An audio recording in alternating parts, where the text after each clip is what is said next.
Bonjour chers élèves, alors aujourd'hui on s'intéresse à une partie super intéressante dans les solides décomposables, c'est-à-dire les solides troués.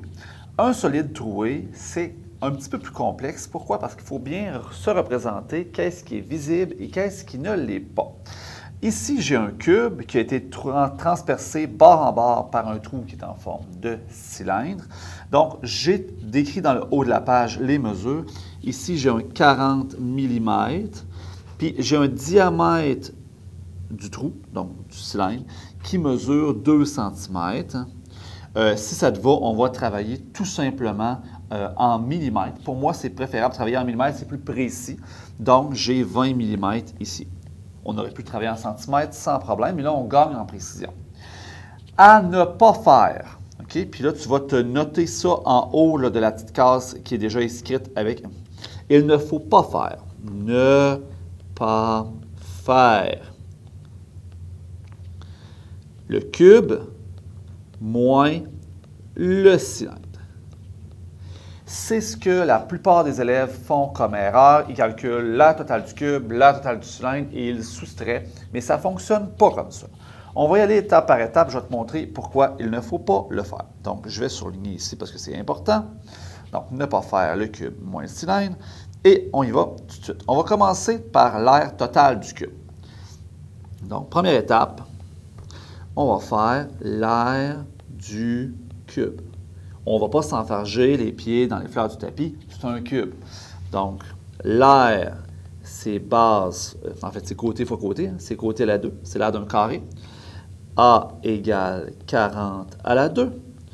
40 à la 2, ça donne 1600 millimètres carrés. Si je switch au centimètre carré pendant, c'est une erreur, OK? Donc, millimètre carré. Ça, c'est l'aire de une face. Il faut que je fasse x6. 1000, donc l'aire totale, c'est 1600 x 6, ce qui donne 1600 x 6. Ça me donne 9600 millimètres carrés. Bon, ça, j'ai réglé mon cube. Si mon cube était complet, qu'il n'était pas troué, il aurait une aire totale de 9600 mm carrés. Maintenant, il y a un cylindre qui le transperce. Ton cylindre, il est séparé en deux parties. Il y a l'aire de ses bases et l'aire latérale. On va séparer ça pour l'instant. Donc, deuxième étape, l'aire des bases circulaires. Tu pourrais dire l'aire des trous. OK, c'est pas plus grave que ça. Donc, la formule A égale pi fois rayon à la 2. A égale pi fois, bien, si le diamètre est 20, le rayon vaut 10, fois 10 à la 2. Ça revient à pi fois 100. Donc, l'aire va être égale à 314,16, 314,1592. Donc, 314,16 millimètres carrés.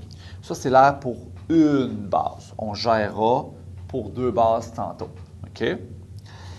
Ça va me prendre l'aire latérale. Pour faire l'aire latérale, ça me prend la circonférence. Donc, troisième étape, la circonférence. Donc, ma circonférence, C égale pi fois D, C égale pi fois 20, C égale, là, juste pour être certain de ne pas faire d'erreur de décimale, pi fois 20, ce qui fait 20 pi, ça donne 62,83. 62,83 mm. Et je vais calculer mon aire latérale. Quatrième étape, aire latérale du trou. Tiens.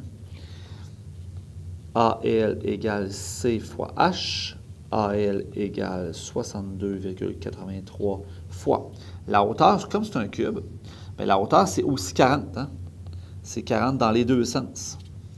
Donc, 63,83 fois 40. L'aire latérale, c'est 63,83 fois 40. C'est 62,83. Ça fait 2513,2. 2513,2 mm carrés. Et là, on va se questionner. Donc, imagine que mon cube, il est en bois, il est complet, il a une aire de 9900 mm², on l'a déterminé avant. Lorsque je perce avec ma perceuse, c'est vrai, que je vais enlever ça ici. Je vais enlever le cercle sur le dessus, puis je vais enlever la même affaire en bas.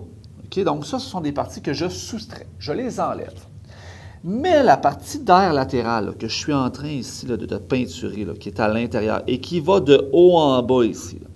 Donc le tour du cylindre auquel j'accède par l'intérieur, ça n'existait pas avant. Ça a été créé lorsque j'ai percé mon cube à l'aide de ma perceuse. Donc ça, c'est une surface que je dois ajouter, car elle a été créée. Puis maintenant, si je voulais protéger, par exemple, mon cube, ou que ce soit beau, je devrais y mettre de la peinture. C'est supérieur. Donc ça, je dois l'ajouter. Donc si je reviens là-dedans, dans ce que j'ai, l'air du cube, c'est plus. Je le compte, OK? Les bases circulaires, c'est moins. Je le soustrais. La circonférence, c'est une mesure intermédiaire dont je me sers pour la latérale du trou. Et la latérale du trou, ça se rajoute. Ce qui fait qu'au final, l'air total de mon cube troué va être supérieur à l'air de mon cube de base. C'est vrai que le volume, OK, la quantité de bois serait inférieure, mais l'air, la surface visible, elle va être supérieure.